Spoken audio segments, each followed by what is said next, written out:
Hey, Sugarfoot. Welcome to a brand spanking new episode of the Melanin Mayhem podcast, hosted by your favorite country girl, Renee Davis.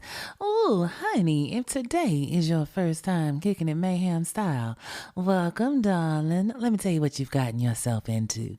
You see me, your hostess with the mostest. Every week, I'm going to bring you a story. Ooh, it's going to be about somebody who did some of the most heinous. I'm talking diabolical and downright audacious crimes. And baby, every last one of them was a melanated baddie. Because that's how we do around here at the Melanin Mayhem. You know what I'm saying? And these stories, as heinous as they are, many times they didn't get no play in the mainstream media. And we know why. Because our crimes, they get discounted. Oh, baby, they're one-offs. But I am here to tell you that melanated people have been committing serial offenses since we got here, honey. And that's my job. I am the keeper, the oral historian, bringing you the dark side of our excellence, baby. So go ahead and sit down and make yourself comfortable. I promise you, you may have heard some of these stories, but I can tell you this, you have never heard the story the way the country girl gonna tell it. And if you don't believe me, ask my peeps. I'm talking about the New Orleans Nation. Hey, babies, what's going on, cousins? Child, it has been a week. I have been on grandma duty full time, and baby, little Miss, Nana, you did that. She has kept Nana on her whole toes. Tomorrow we are going down to the country because I need to introduce her to her great-great-grandmama. My grandmama is still alive and kicking it. Hey, shout out to Doris. And my grandbaby, because she lives out of state, she has never had an opportunity to meet her. So we are going to go to the country tomorrow. And I'm talking about the show enough country, honey. Ain't nothing down there but trees and grass, baby. My friend said, well, y'all got a Walmart, right? I was like, yeah, it's probably about 70 miles away. Honey, I'm talking about the country. Nothing but trees and grass and churches. Lots and lots of churches, baby, because we're going to get the Lord in if we don't get nothing else. Amen? Amen. What do we have today? Y'all don't forget to go ahead and like and subscribe and share the podcast wherever you are streaming. That helps with the numbers. Sure, appreciate it. And you know, we really, really push for that Spotify because, baby, the Spotify mafia do not play with your girl, honey. So please, if you can, give me a listen over there on Spotify. But honey, I'll take it wherever you give it to me, okay? Okay. If email is more your ministry, you can always get in contact with me at melaninmayhempodcast@gmail.com.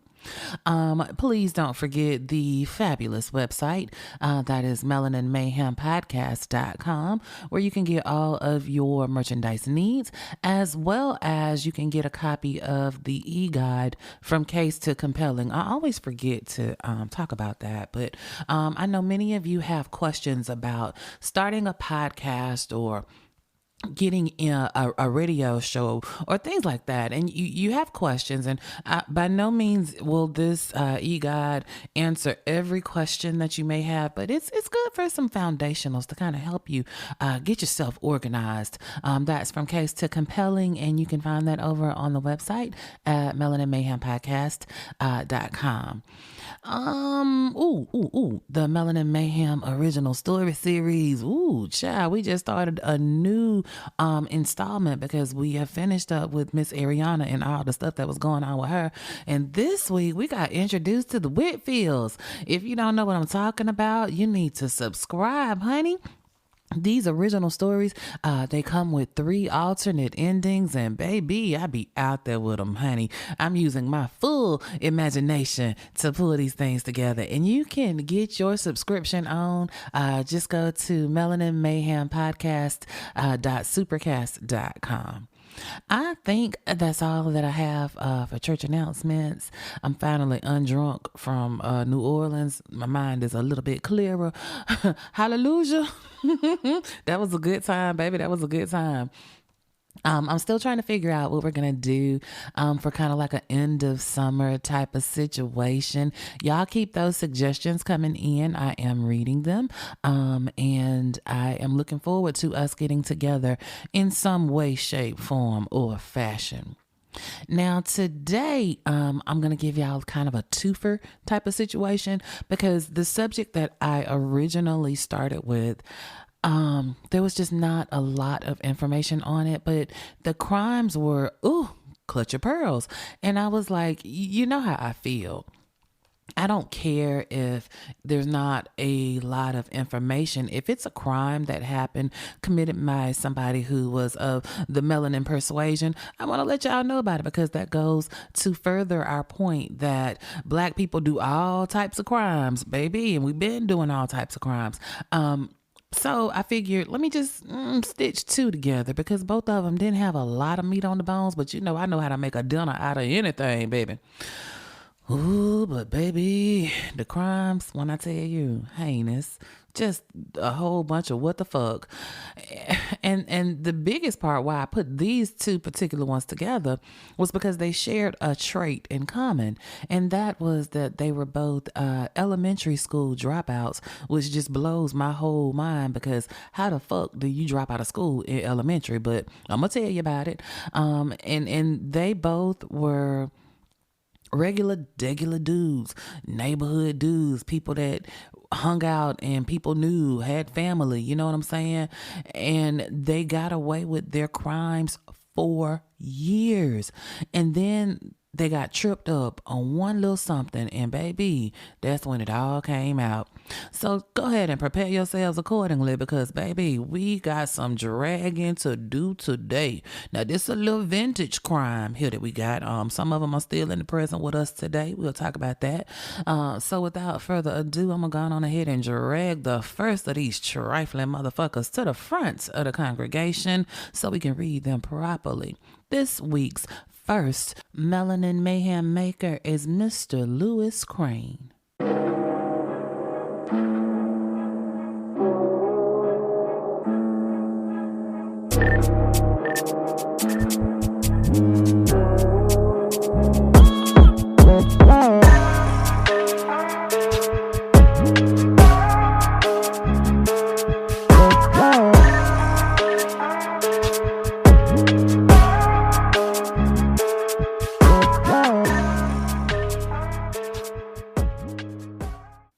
All right, crime cousins, let's get to the reason for the streaming, shall we? Louis Craine was born January 6, 1957 in Los Angeles, and he had 3 siblings. Don't know anything about who his parents were, but I do know that he had a hard knock life. I'll get my tiny violin and start playing it in the background. Mama had to get it how she lived.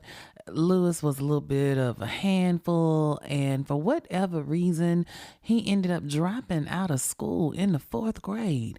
Now, I prefaced this in the intro to this episode about the reason I put these two people together was because they shared a trait in common, that they both dropped out of elementary school.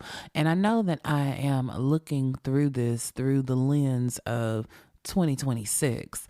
I'm also looking at this through the lens of being a mother. So, you know, I have to kind of temper myself that, okay, maybe in the 60s, things were a little bit different and it was perfectly normal and, dare I say, acceptable for your 10-year-old to just be like, fuck this shit and I'm done with school and I'm out and, you know, start helping out with the family. I mean, okay, it is what it is, but I be damned. But one thing we need to know about Louis is that according to his mama, he was real easygoing, real laid back type of dude.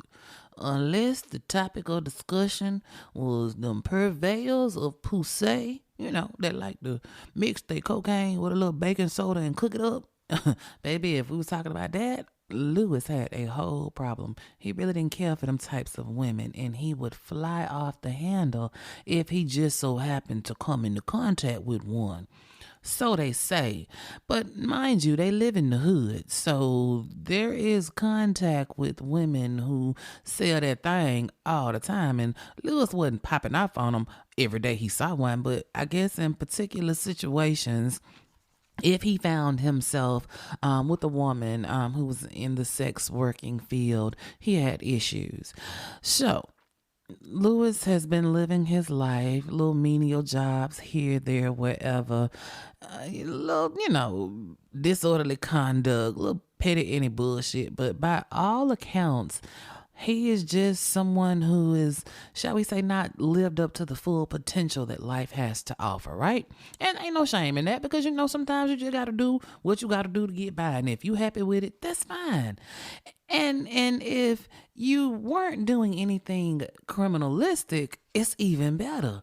But come to find out, Lewis ass was doing all types of criminalistic shit that didn't nobody know about. Now, in LA, we have on this podcast covered several killations in the Los Angeles area in the 80s, right? And so Lewis Craine finds himself caught up in this situation.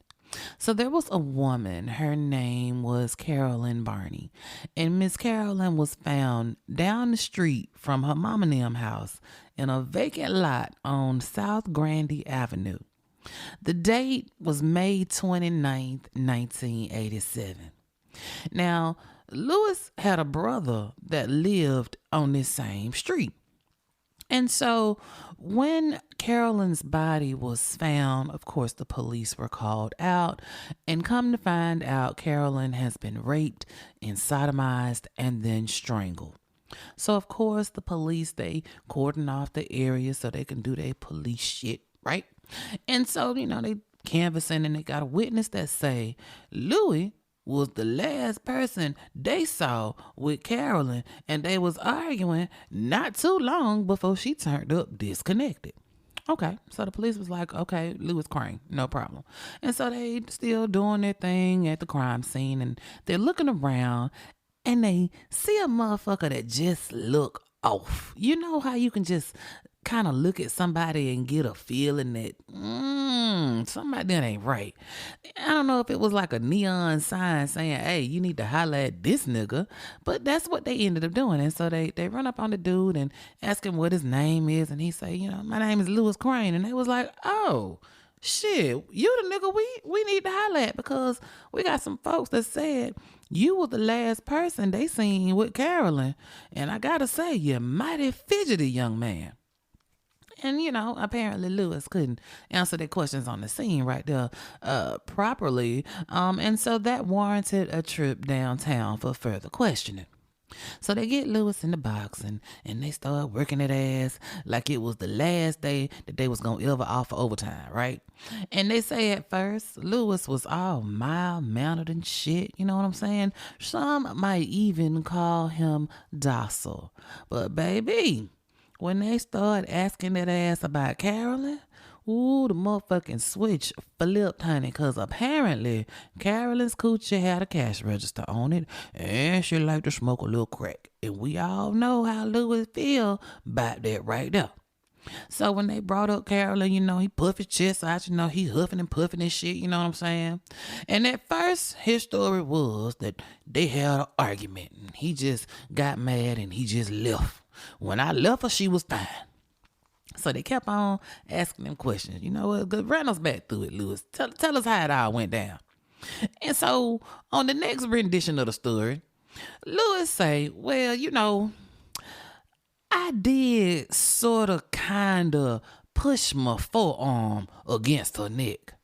How the fuck does one sort of kind of accidentally might have, should have been, maybe could have push your forearm against somebody's neck? Your forearm hangs low and the neck is up high. And to get that forearm up there by that neck, that's some intentional type shit, Lewis. You know what I'm saying? And clearly the police was thinking the same way that I was thinking. And so they was like, oh, okay. So you just accidentally grazed against her neck. But she was all right. And he was like, yeah, she was fine when I left. You know what I'm saying? And so he kept on saying, I don't know what happened. Shit, I don't know. Hell. Then he said, I tell you what, actually, when I left, I thought the bitch was asleep. What? Okay, so let me get this straight. Y'all went from arguing to maybe might have you accidentally ran your forearm across her throat and then now she sleep. Okay, Lewis, one more time from the top. Baby, they kept at it, and Lewis, he finally copped to killing Carolyn. Like, we didn't already know that that's what the fuck you had did, Lewis, but we so glad you came clean. But then this twisted motherfucker, he gonna ask the detective that's been in here going at it with him all this time, he gonna turn around after all of this and ask that detective to pray with him. And the detective, I got you. If that's all you need me to do is say a little prayer, but let's do the damn thing. Baby, it must have been a hell of a prayer. Because when it was all said and done, that goddamn Lewis, he copped to more than just Carolyn's murder. Oh, honey, he got a case of that verbal diarrhea. Kind of like that explosive shit that's going around now. You eat a piece of lettuce and you shit all over yourself. Baby, that's what he was doing with his mouth. Baby, he spilled the beans on some escalations that he had did that didn't nobody suspect him of. There was a woman. Her name was Gail Ficklin, and Gail's body was found August 15th, 1985. She had been strangled and she had been raped, and her death was left unsolved and was a cold case. And so, that's 1985. It's now 1987. So we're talking 2 years later that Gail's case has just been sitting on a shelf somewhere. And now Lewis is admitting that, hey, that one, I did that. Oh, and guess what? Not done. I did a little bit more. There was a woman, her name was Loretta Perry. And Loretta died, and when she died, January 25th, 1987, I don't know if that was the day she died or if that was the day she was found. I'm going to go with the day she was found. Well, they found her body on Defiance Avenue in LA. And when the police came in the coroner and all of that, they said it was a drug overdose. Y'all know how that shit go. Again, we talking the 80s in LA. Y'all have watched Snowfall and all these other drug movies and series, and we know the crack era was hard on LA. And if you were a partaker of the crack rock and you so happened to leave this earth, they just didn't really care how the fuck you left. Everything was an overdose, right? So with Miss Perry, the coroner took one look at her race and then looked at that tox report and was like, next. And it wasn't until Lewis confessed to killing her in 1987 that they exhumed her body. Like... I can only imagine the coroner. It probably was the same one. Who knows? It might have been a different one. But they exhumed Loretta's body. And they was like, well, I be damned. She sure was strangled, just like he said. Like, how the fuck the incompetence of it all? How do you say someone died from a drug overdose and they were strangled? Like, I ain't never strangled nobody, but I done watched a whole lot of cop shows, and I know with strangulation, the hyoid bone in your neck, it gets broken. Y'all ain't look for shit. Like, how many women died at the height of the crack era and they were killed by a serial killer? And nobody will ever know because none of the evidence will ever be tested. Let me put my soapbox up because y'all know if I get on it, I ain't gonna never get off. And I got to tell y'all about one other thing.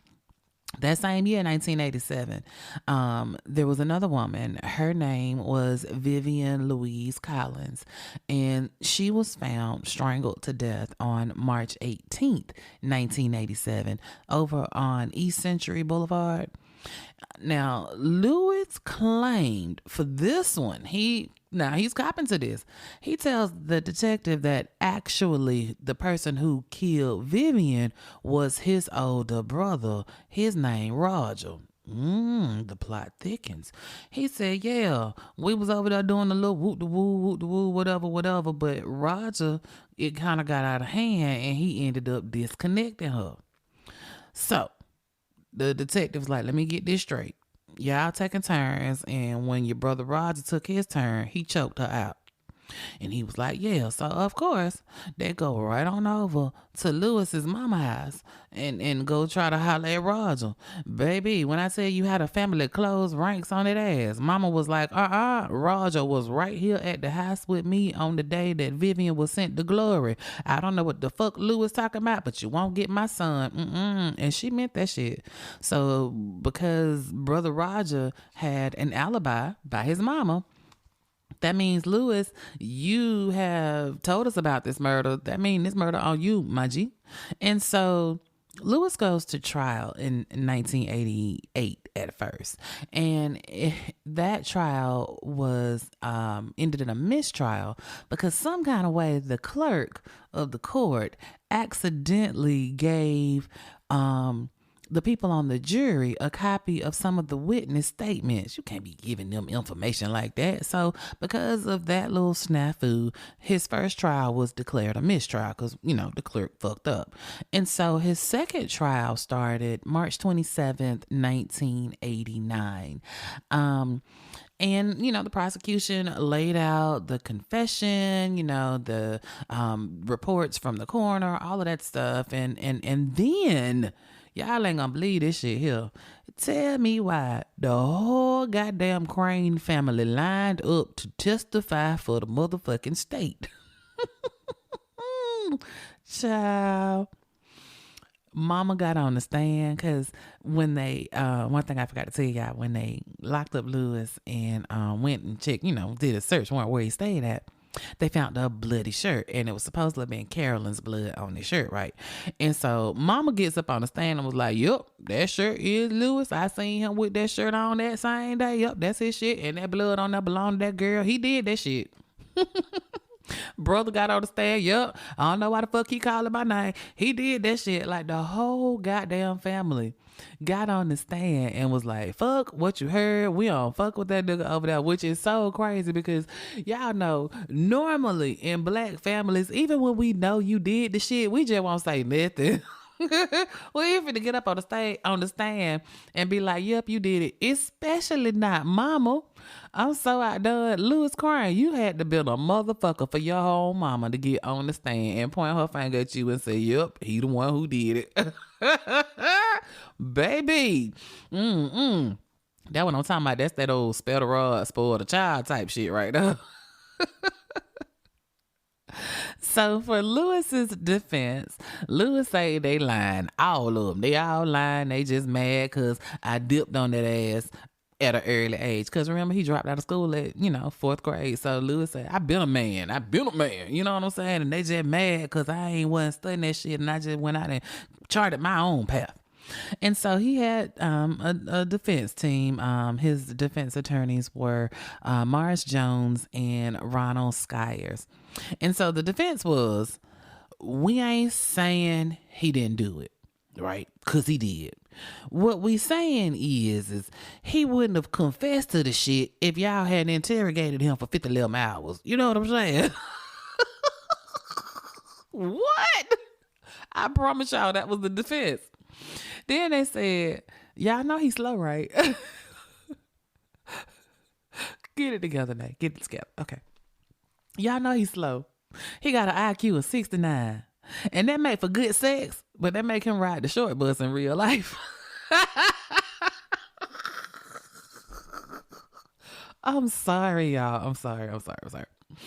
They said that Lewis exaggerates everything, and he has been known to say whatever he thinks people want him to say. He's a people pleaser. So he was in the interrogation telling the police for all them hours what they wanted to hear. The nigga, his cracker is a little cracked. The elevator don't go all the way up to the top. So yeah, he did the shit, but he wouldn't have told y'all about it if y'all hadn't just kept asking his ass. That was the defense. Baby, a jury of 6 men and 6 women found that ass guilty May 16th, 1989 for them 4 counts of first-degree murder. hmm Now, they actually had hit him with 5 counts. There was another murder that they had charged him with. This woman, her name was Sheila Ray Burris, and some reports say her name was Sheila Ray Burton. She had been killed November 18th, 1984, but apparently there was not enough evidence to convict him of that particular crime. So we tried to hit you with 5. We ended up with 4. That's that ass, right? So, Judge Janice Claire Croft sentenced Lewis Craine to death June 27th, 1989. Now, here's a fun fact, or, just a fact to it. Tuck in. Lewis's lawyers, they were leaning hard on him being mentally challenged. Of course, in the 80s, they didn't say mentally challenged. They used the word mentally retarded, right? And for a while, that was actually part of the law, that people who were clinically few sandwiches short of a picnic, you can't execute them. That was the law. Well, just a couple of days before Judge Janice Croft handed down Lewis's sentence, the Supreme Court passed a ruling that changed the prevailing thought. They was like, fuck that mentally challenged shit. If you mentally there enough to do the crime, then you are mentally there enough to do the time. And if the time is, your time is up, then that's your ass, right? So, anybody, regardless of mental capacity, could get a disconnect notice.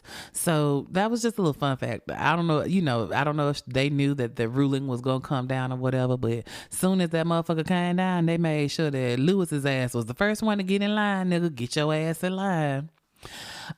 So Lewis Craine is gone off to be state property at the San Quentin State Prison, right? But he would not get the chance to get his state-sponsored disconnection. Your boy got sent up to the big house in June, and he got put out to pasture in November. November 3rd, 1989 to be exact. We talking, what is that, some 5 months later? 32 years old. Apparently, somewhere along the way, he picked up that hot 3-letter, ooh, you don't want that package? And that's what took him out the game. No more chasing waterfalls. Nope, Lewis, that ass is up out of here, motherfucker. And that is the story of Lewis Craine, New Orleans Nation. It's crazy. All of the women that Lewis killed were from the neighborhood. These were women that knew him. Like I said, he was not a stranger in the hood. Everybody knew the hood. And these women wouldn't have thought twice about kicking it, being around this dude, because he just regular degular, right? And we have to be so vigilant, because the regular degular dudes, they doing the bullshit too. I mean, yeah, these women had a tendency to smoke a little illicit drugs that some of us would say we don't do that. You know what I'm saying? But it doesn't matter whether you are a purveyor of the poussey, a user of street pharmaceuticals, or you are a lawyer or a teacher or whatever. We all have men in our lives that are regular, that we don't give a second thought when we have interactions with them.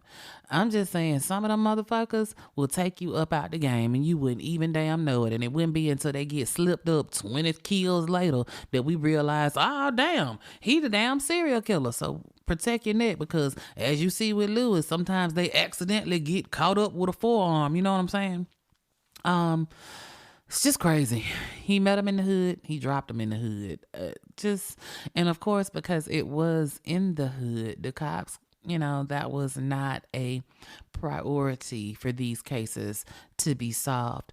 But at the same time, I want to make sure that I bring light, because I have brought you several cases from LA serial killers during this time period. And while I was researching this particular case, come to find out, We did an episode called The Southside Slayer, talking about Lonnie Franklin Jr., if I'm not mistaken, as the Southside Slayer of LA.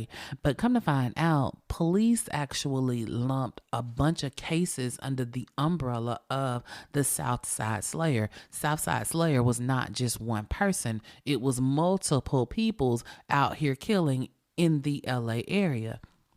Y'all, the Southside Slayers included Chester Turner. We've talked about him on this podcast. He killed 18 women. Lonnie Franklin Jr., he killed 10 women. Ivan Hill, he killed 8 women. We just did him 2 weeks ago, the Freeway 60 killer. Then we have Lewis, who we talked about today. Lewis got 4 under his belt. And then there's one more. I'm going to bring you guys the story of him. His name is Michael Hughes. He killed 6 women. Between these 5 men, we're talking about 46 women and girls that were killed between 1979 and 2007. A 28-year spread. These men, these 5 men who were not alone in their killations in the LA area, but just those 5 there. 46 women. And you know, if 46 is the number that we have, then the real number, of course, is going to be higher than that, because we know evidence not tested, evidence not collected. It could be in the triple digits, right? Or the very high double digits. I say all that to say, be careful out here. These people killed with impunity. And no one knew, no one cared, and no one linked them. No one saw the pattern. And that still happens today in 2026. So just be careful out there, ladies. Please, please, please be careful out there. So now I am going to talk about our second mayhem maker. Ooh, honey, this one here is another one that's a booger bell. The second man that we're going to talk about today, his name is Howard Arthur Allen. And Howard was born February 10th, 1949 in Indianapolis, in Indiana. He had 7 siblings, and much like Lewis, it's a hard knock life for him. Single mother, there was no man in the household. She trying to make it do what it do with 8 mouths to feed. You know what it is. Much like Lewis, Howard Allen also dropped out in elementary school, and he was for the streets, right? He had a few jobs here and there, but he did a lot of time in prison, in and out of jail for all mannerisms of theft and burglary and other sticky finger crimes all throughout the 70s, until he decided to step his criminality up. And not only step it up, but go into a branch of criminality that is saved for the most depraved among us, the most trifling, no regard for human life, low-life motherfuckers. Yeah, that's the type of life that Howard decided he was going to lead. He didn't mind taking from a motherfucker, but he just decided to focus his attention on prey that was a whole lot easier to take from. You know what I'm saying? Y'all, it just burns my biscuits when I have to do this right here, but you know, I gotta do what I gotta do. We're gonna start off in 1974. It's August 1974. An 85-year-old Opal Cooper was in her house minding her own senior citizen business, right? This trifling ass Howard, he gonna break into her house. I told y'all, he decided he is going to go after the most vulnerable prey that there is, a 85-year-old woman. And y'all know, in 1974, a 85-year-old woman was 2 steps away from the goddamn crib. You know what I'm saying? So he in this woman's house, he startles her. She sees him. Get out of my house. Instead of him leaving, he proceeds to beat the brakes off Miss Opal. Yes.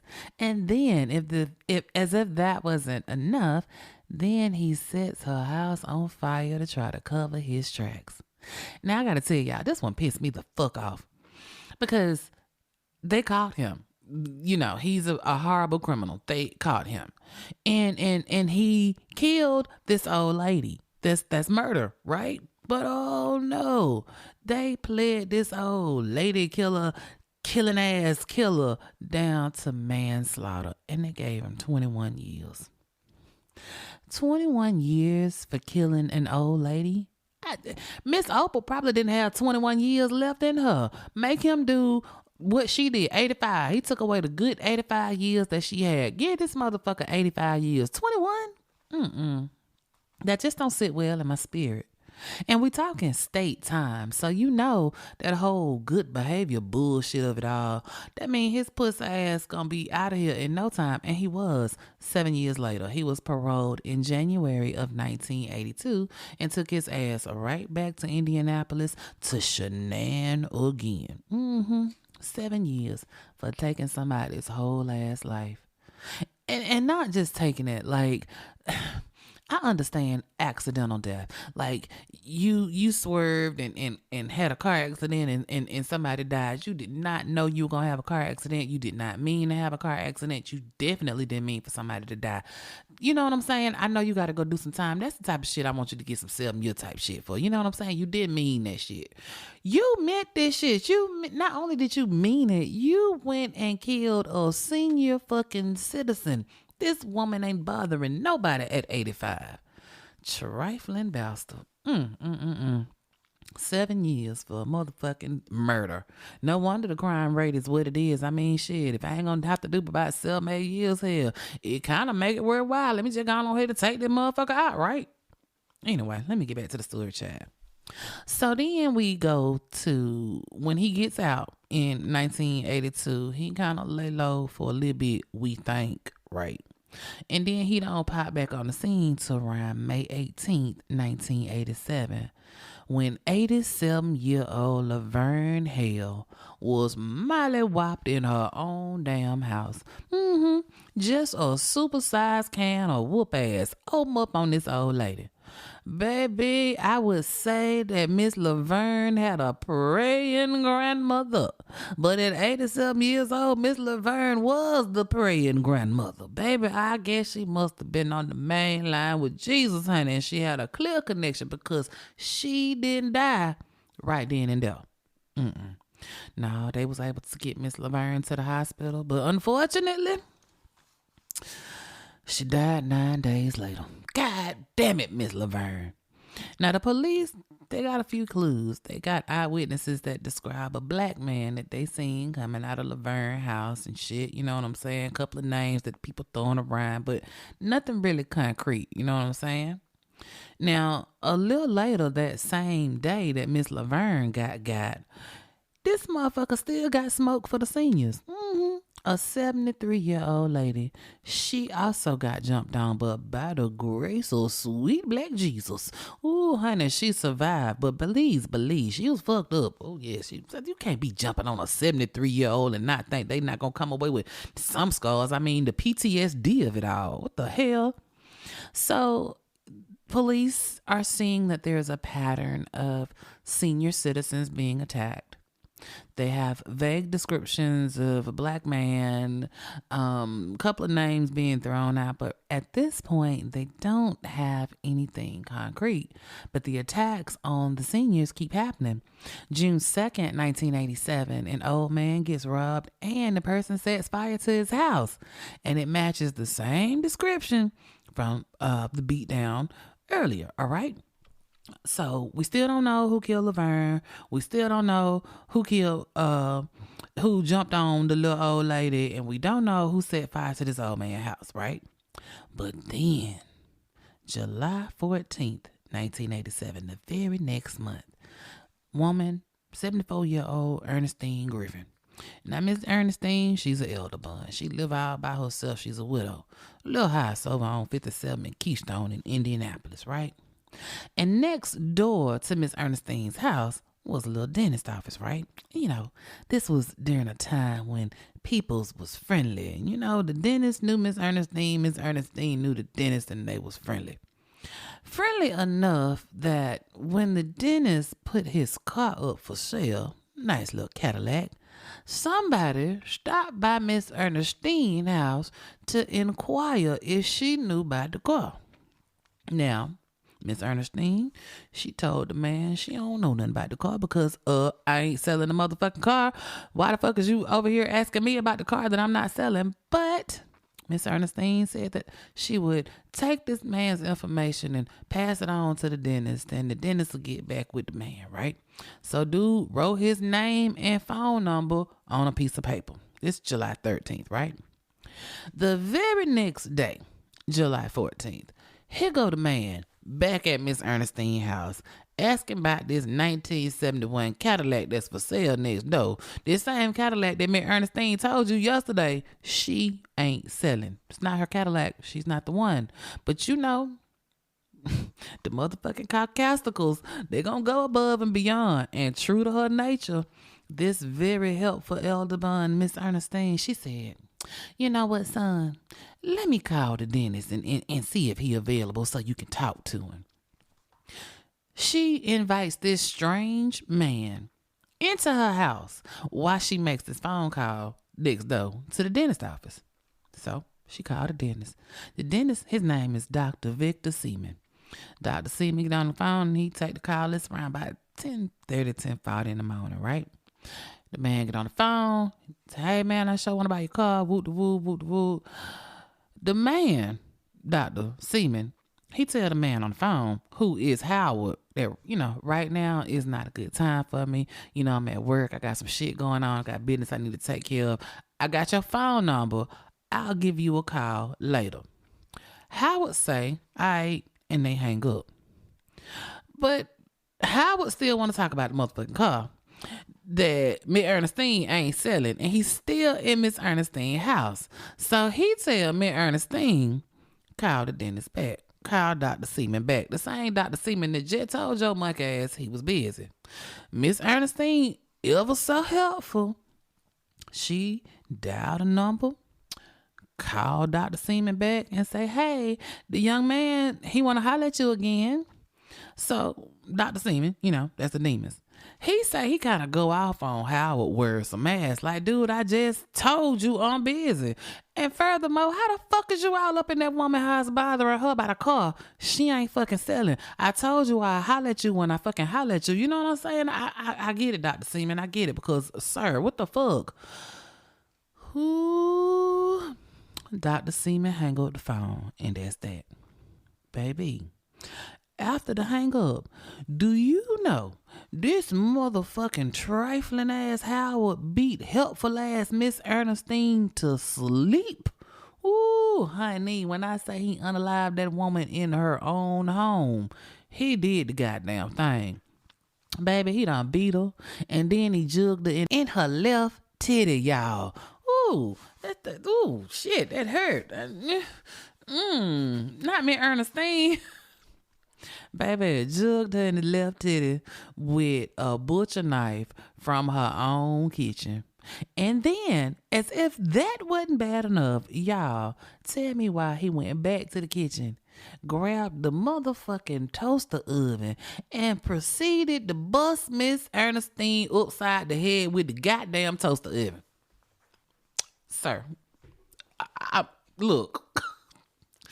Enough's goddamn enough. Like, it was enough to goddamn stab that old lady after she been trying to help your pussy ass. But to beat her with a toaster oven, and I'm just appalled because I'm thinking 1987, what is it, 87? That toaster oven was pretty big and pretty motherfucking heavy. Y'all remember the 80s? Do y'all remember toaster ovens back then? They wasn't the light little things that we got now. Them motherfuckers was heavy. And you took the time to pick that motherfucker up and beat that woman all upside her head with a whole ass toaster oven. Ooh, you's a trifling motherfucker. Well, all that day, Dr. Seaman got a bad feeling. Because, he clearly could tell by voice pattern, whatever you want to call it, that the man on the phone was black. I told y'all this was an elder bun. So this is an old white woman who let this black man in the house. So Dr. Seaman been had a sick feeling all day, all day, all day. He finished his business and then he head home and he beelines over to Miss Ernestine's house. Miss Ernestine ain't been answering the phone. He get to the house, go in the house. There go Miss Ernestine on the floor with a knife sticking out her left titty and the goddamn toaster oven beat up on the floor and her head all fucked up, you know what I'm saying? So, of course, Dr. Seaman calls the police. The police come and, he's telling them that, hey, talk to this dude that was over here in the house. And as the police are looking around, they found the piece of paper that he had written his name on. Anyway, so after talking with Dr. Seaman, finding a piece of paper, they know about this man who came looking for this car. But here's the crazy part. In that brief conversation that Howard had with Dr. Seaman, he managed to tell him that he worked down at the car wash on North Keystone Avenue. Now, nigga, first and foremost, like, you had a whole lot of time to tell this man all your business so they can come pick your ass up. The second thing I want to say is, when the last time you met a nigga that work at the car wash? Man, that used to be the job. They made a whole movie about that thing. This ain't got nothing to do with nothing. But I'm just saying, motherfucker, that's a job AI can take as well, but because everything is automated now. But motherfucker, I ain't never known nobody to work at the car wash. Is that a job that's gone? We don't do that no more. That is so not the point. Let me get back to the story. So yeah, Howard has told Dr. Seaman everything that he needs to pass on to the police so that they can go find his ass. Oh, he worked down at the car wash down there on North Keystone Avenue. And so the police, they're putting two and two together and they're like, wait a minute. Howard Allen. That's the dude that they said when we was, researching the Laverne Hale case, trying to figure out who frizzled her. His name came up. They said, they seen him over there with Laverne. So now they like, wait a minute. We might have something here. We might have found the person that's going around fucking the senior citizens up. So police, they skedaddle on down to Howard's job at the car wash down on North Keystone Avenue, right?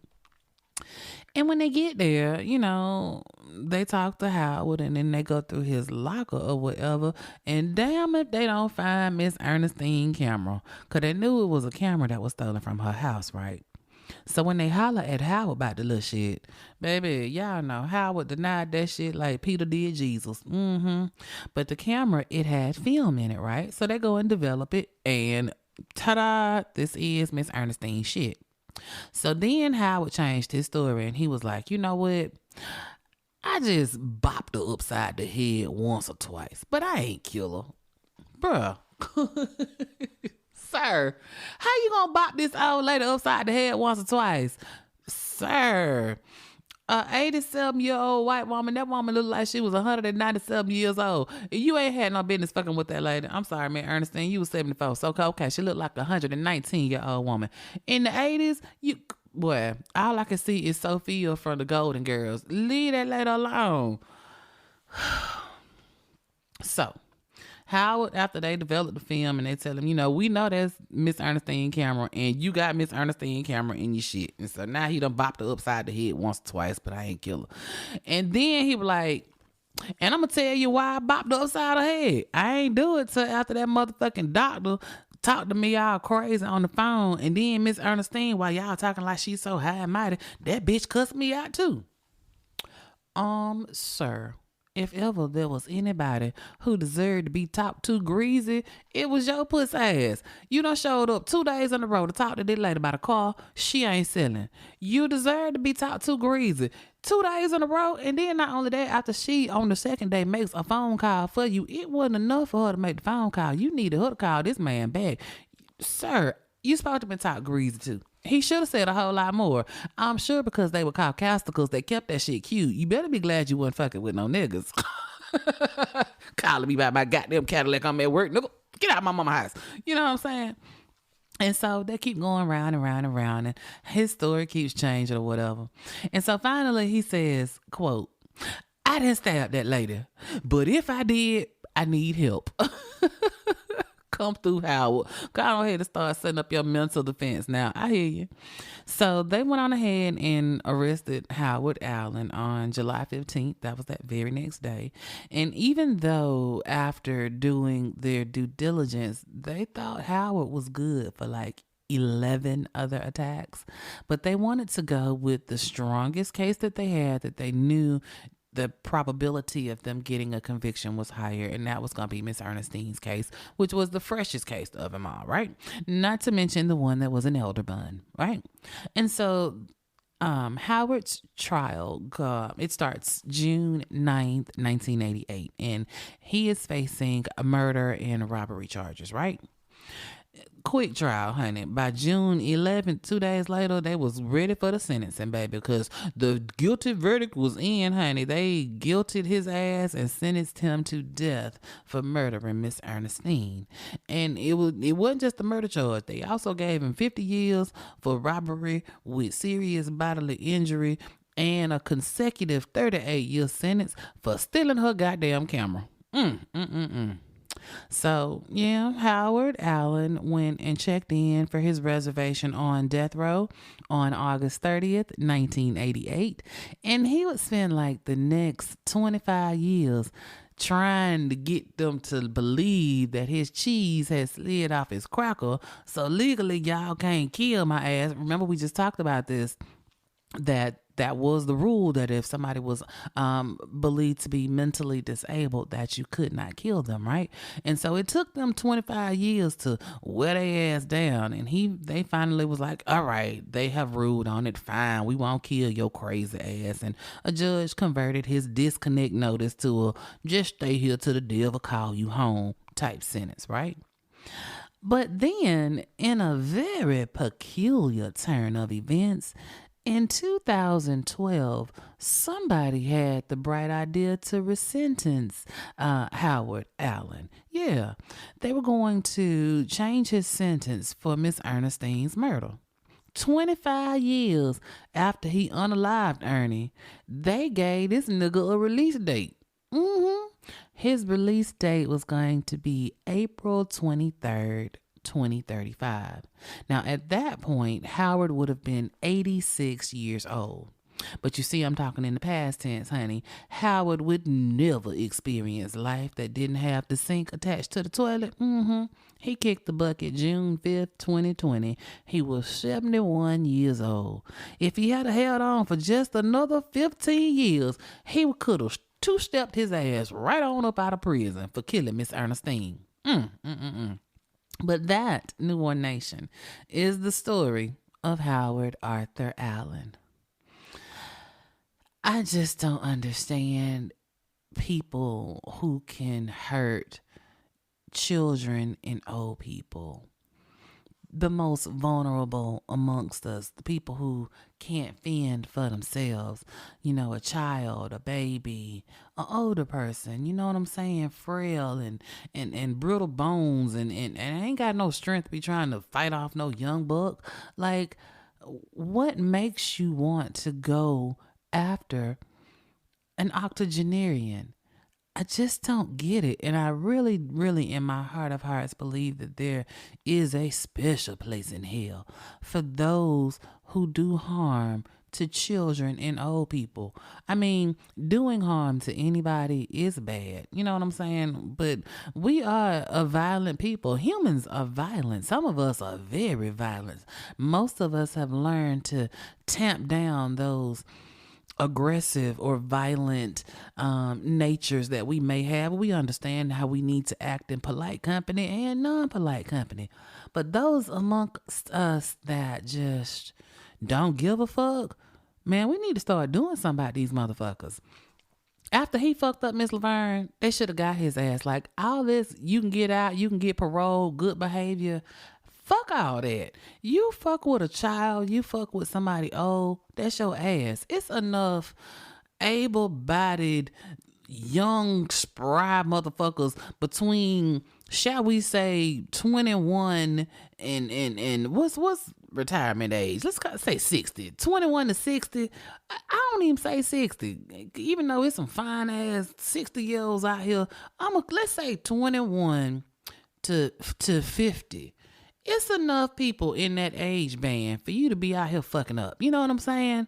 Fucking with the children and fucking with the old people, unfucking acceptable.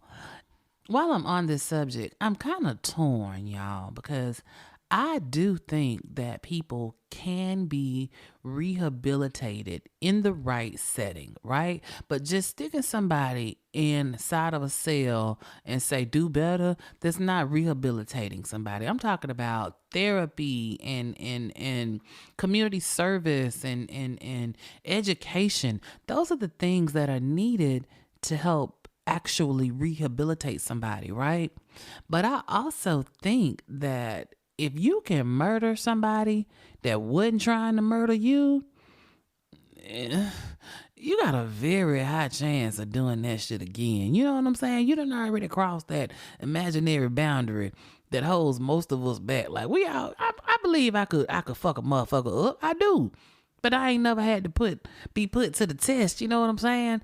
I know I couldn't do it unless somebody was trying to hurt me or mine.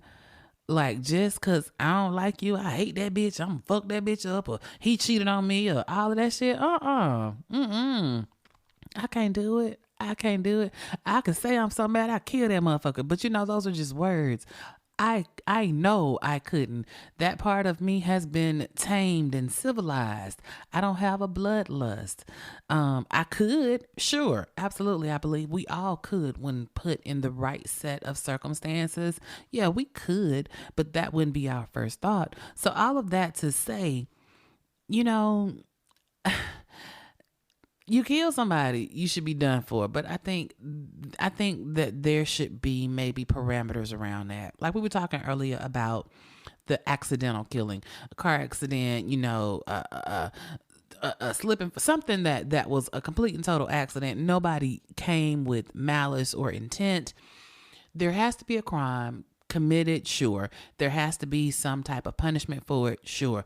Let these people out. I'm with that. But for people who are doing these murderations for fun, I'm sorry. I'm not sorry. Fuck that shit. Fuck they asses. One murderation for fun, you done. You can't come play with us no more.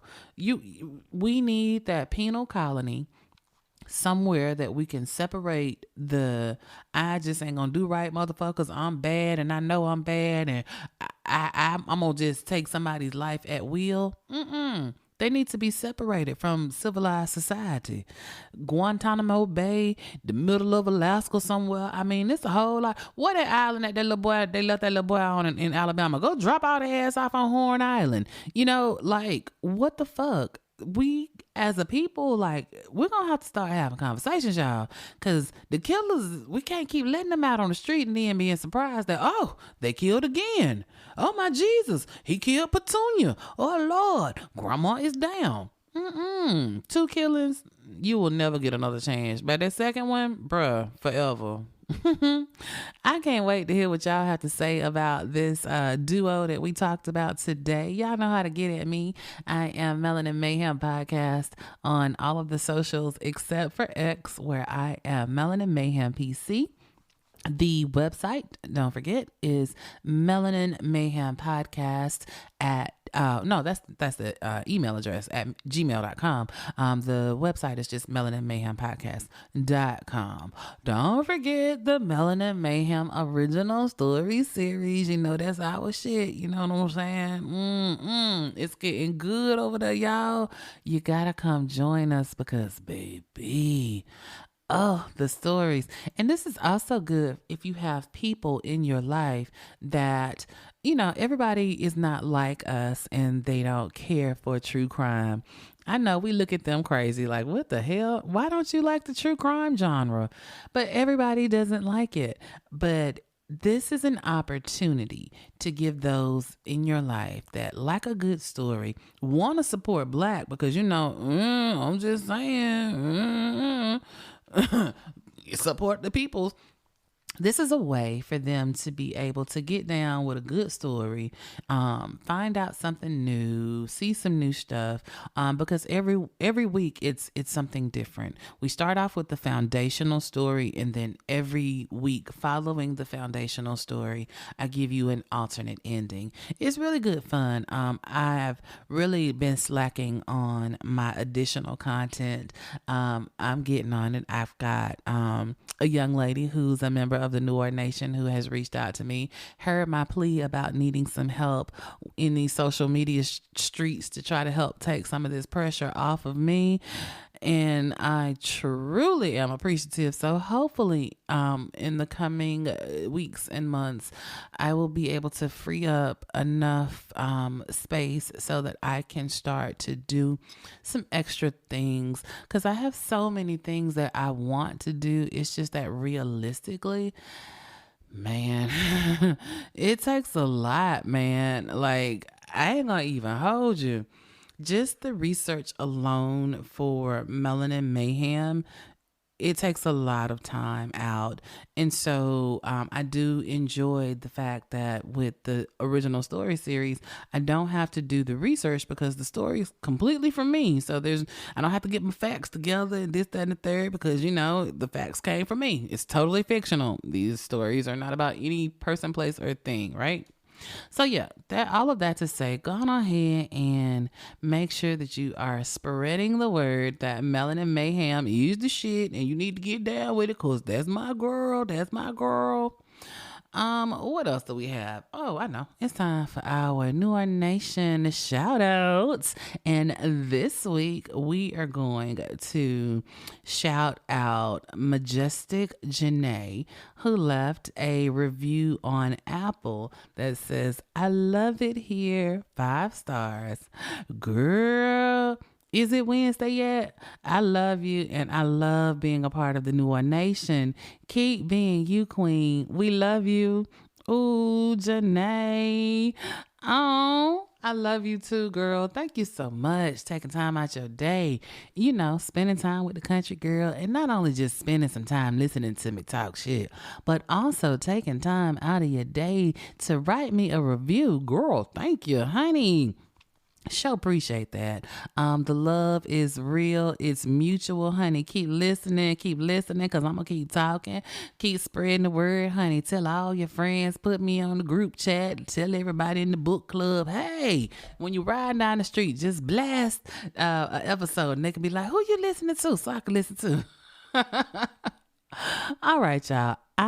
Like I said, I really need to go get into bed, because I am going to take a little Miss Nana. You did that. I'm taking her down south, and baby, I have to get down there early because ain't no street lights. And when the sun go down, it be dark as hell, and I can't do it. No, child, I need to get to civilization, baby. When it ain't no street lights, that's when you know you're in the country. But before we close the doors of the church, y'all know how we do it. Y'all, please stay safe. Until we meet again, stay ever vigilant. And if you don't remember anything else, remember this. If you stay ready, you ain't got to get ready. Ooh, it's one love, Noir Nation. And your favorite country girl is out of here. Mwah. Ooh, wee, Nana, you did that.